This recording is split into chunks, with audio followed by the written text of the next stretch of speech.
Ito ang Biyahe by DJ Lala Banderas. DJ Lala Banderas. Back with me, DJ Lala, para sa ating programang Biyahe, ang programang sakto, klaro, diretso. Unang stop ng ating hashtag biyaheng investment ay para sa mga dinadaga nating kabisyo na simulan ang kanilang negosyo. I understand that money is not that easy to earn, so spending it on something na ang future is unknown ay sketchy, scary, or even discouraging. But love, sabi nga ng mga greatest businessmen and women in the world, successful investing starts with courage. Tapangan mo lang, love. Ganyan talaga sa simula but once you get it rolling, iba ang drive na nagagawa kapag you can see your project in mind coming to life. Konting tapang na may kasamang sipag, and I'm sure whatever you set your mind on, it can happen. Okay? Next stop ng ating hashtag biyaheng investment ay para naman sa mga kabisyo nating walang tiwala sa mga sarili nila. Like what I've said kanina, my love. The greatest investment you can possibly make is an investment on yourself. Bet on yourself that you can do more, that you can achieve more.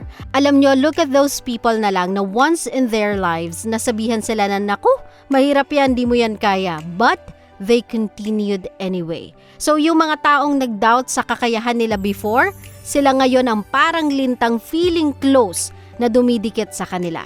So love, prove your detractors wrong. If you know within your heart na yung gusto mong gawin ay something na kaya mong tapusin with flying colors pa, then go.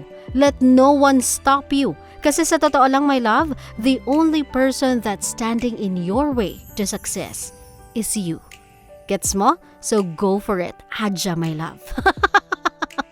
Nako mga love, madami pa tayong pagkukwentuhan later sa ating hashtag biyaheng investment, kaya keep on sharing those comments sa ating FB page na DJ Lala Banderas. Meanwhile, bago tayo bumalik sa ating Diva playlist, paalala muna mga mahal, may mga lungsod na pong nagsisibalikan from GCQ back to ECQ. Please, huwag tayo magpakampante. Please, doble ingat. Please, huwag magpasaway. Please, seryosohin natin ang social distancing. Okay? Last stop ng ating hashtag biyaheng investment ay ang mga kabaro ko na in some cases, gastador.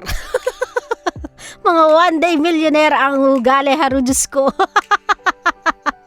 May kilala ka din bang nung isang araw ay hikahos na hikahos tapos utang ng utang, sabay kapag nakakubra, bagong cellphone, bagong damit, kumakain sa mamahaling resto at eto pa, nanlilibre sa samgyup. Ay, iba. Big time. Nako, if there's one thing na I got from great businessmen and investors ay yung ugali nila ng pagdidisiplina sa sarili kapag pera na ang usapan. Hindi porket malaki na yung kinikita nila, nag-overspend na din sila. Yes, they do buy expensive stuff, but they don't go out and spend like crazy. Lalo na sa mga bagay na nagdi-depreciate yung value, like cars, gadgets, expensive clothes, bumababa yung value niyan. They invest on things that will last, like house, lote, businesses, even traveling.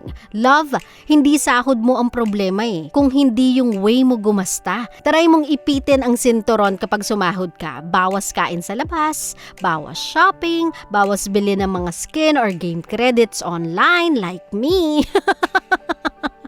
And see where it will lead you. Tandaan, hindi masama ang gumastos para sa sarili, but do not make that line an excuse to overspend on things that you want more than you need. Okay? Sa mga love natin, dire-diretso lang ang ating conversation sa ating FB page, DJ Lala Banderas. Kasama niyo pa rin si DJ Lala Banderas ng 90.7 Lover Radio para sa aking programang Biyahe. Ang programang sakto, klaro, diretso. Tandaan, GV lang, walang hate, puro love lang. Always your number one SM radio station. Love Radio. Love, kung natuwa ka sa aming video, i-click mo na yung subscribe button at yung notification bell para naman notified ka sa mga bago naming videos.